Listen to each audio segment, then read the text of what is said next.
السلام عليكم، مرحبا بكم في فيديو جديد. نتمنى انكم تكونوا بالف خير بصحه جيده. اليوم ان شاء الله غادي نوجد معكم السفه المغربيه اللي متعودين عليها اي دار كدير هاد السفه هذه. اليوم غادي نوريكم الطريقه بالنسبه للمبتدئات. غادي نحتاجوا فيها هاد الشعريه هذه رقيقه، الشعريه ديال السفه. غادي ندير فيها واحد 2 معالق ديال الزيت النباتيه، وغادي نحاول انني ندخلها في بعضياتها. وغنجيب واحد الكسكاس وغادي نديرو فيه نوضعو فيه هاد الشعريه ديالنا. انا راه ديجا درت ديك الخديمه فيها شويه الماء طايب، ودرت فيها واحد الطريف ديال المطيشه غير باش ما تكحلش لينا بداك الماء صافي. وغادي نوضعها فوق منها، فوق ديك الخديمه.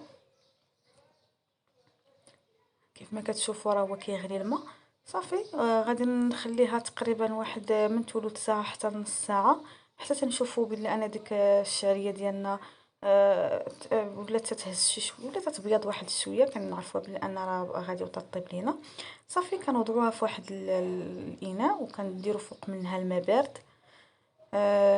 بالنسبه لهاد السفره للمبتدئات نقدروا نديروا الماء سخون، ولكن راه خاصنا نكونوا عارفين التقنيات ديالها.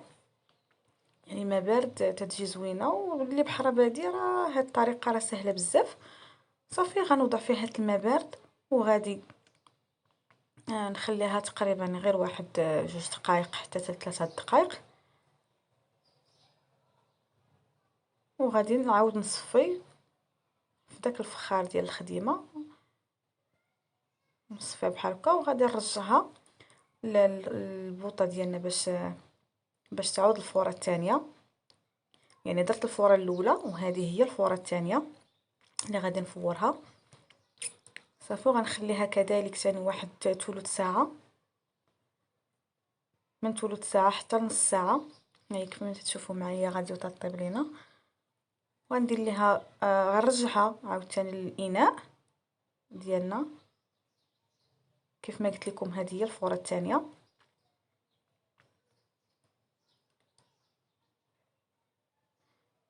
صافي غنفرغها في هذا الاناء وغنبقى نسقيها بالماء. ما نكثرش دابا الماء بزاف، ما غاديش نغطيها بالماء، غير غنبدا نرشها.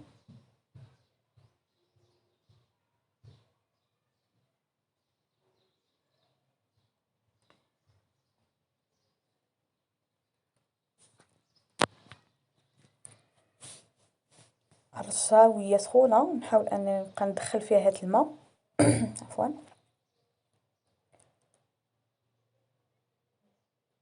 بالنسبه للكميه ديال الماء اللي استعملت هنا، كاس ديال العنبه صافي. نبقى نحرك فيها وهي هكا وهي سخونه.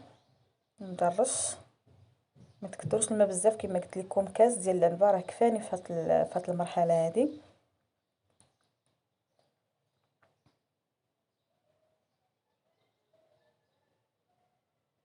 ونخليها واحد 10 دقائق، ونعاود نديرها في الفخار.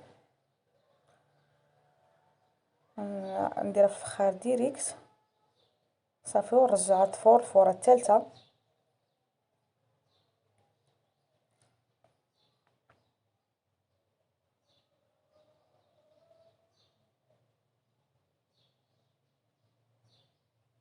بالنسبه للوقت اللي نخليها تفور حتى هي ثلث ساعه، 5 حتى لنص ساعه صافي. دابا ها هي طابت لينا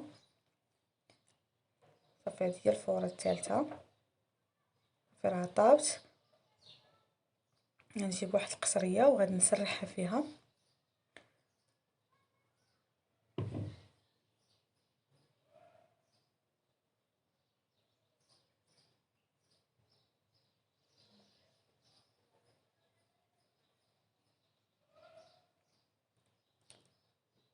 غنسقيها غير بواحد شويه ديال الماء، غير باش تحل ليا ديك الصفه.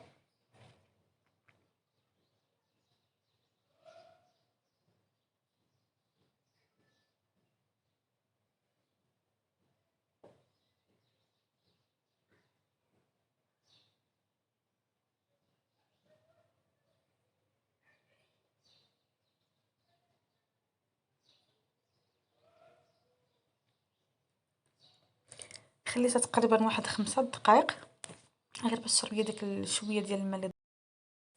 صافي وغادي نضيف الزبده، واحد المعلقه كبيره حتى 2 معالق كبار ديال الزبده على حسب الكميه اللي درنا. صافي ونبقى نحاول انني ندوبها في ديك الشعريه ديالنا. وكاس ديال الحليب يعني بارد، كاس ديال الحليب بارد غادي نخويه. صافي ونبقى ندير بيديا ندخل ديك الزبده، ندخلها في هاد الشعريه حتى تذوب لينا كلها. وغادي نخليها واحد حتى تنشف ليا تماما. في هاد المرحله غادي نخلي داك الحليب حتى تيشرب ليا كاع على حساب الوقت. ما غاديش نعطيكم واحد الوقت اللي محدد، يعني حتى تشوفوا نتوما بلي ان داك الحليب ما بقاش فيها، يعني شربات ونشفات مزيان.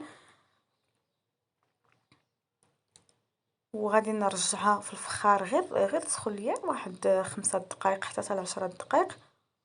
وصافي كتكون ديك الساعات السفه ديالنا راه هي واجده.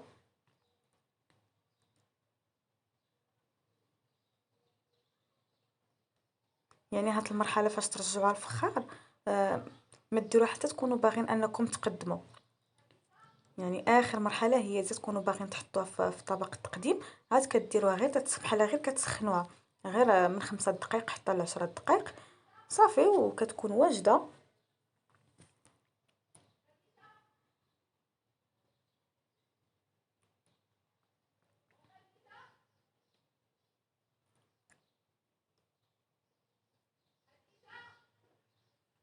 وهذا هو الشكل النهائي ديالها. زينتها بواحد شويه ديال الكاوكاو كونكاسي وشويه القرفه وهكا طريفات ديال البنان. وبالصحه والراحه، نتمنى انها تعجبكم وتجربوها. وما تنساوش انكم تدعمونا بلي لايك وابوني وتفعيل الجرس باش يوصلكم كل جديد ديالنا ان شاء الله. والى اللقاء الى وصفه قادمه ان شاء الله.